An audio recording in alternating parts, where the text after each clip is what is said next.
Hello mga Dolores, my name is Dolor June. Nandito tayo para i-demonstrate ang ating Sammy J Nutri Essential Coffee. Ito yung coffee mix with a guarana extract na good for boosting your energy. Pero syempre, tuturuan ko kayo kung paano magtimpla ng ating kape. Lagyan lang natin dito yung mug at syempre, yung ating mainit na tubig. Ito yung ating kape. Buksan na natin. Ilagay natin siya sa ating mug.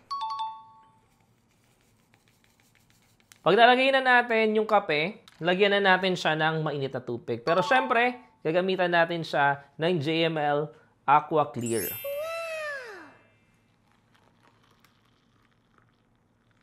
Pag nalagyan mo na ng mainit na tubig, madali na lang siyang haluin.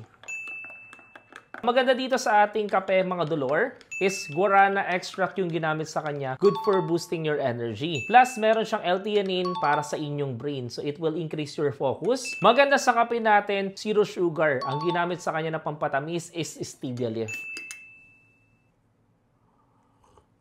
Ang sarap. Masustansya pa. Bye-bye mga Dolor!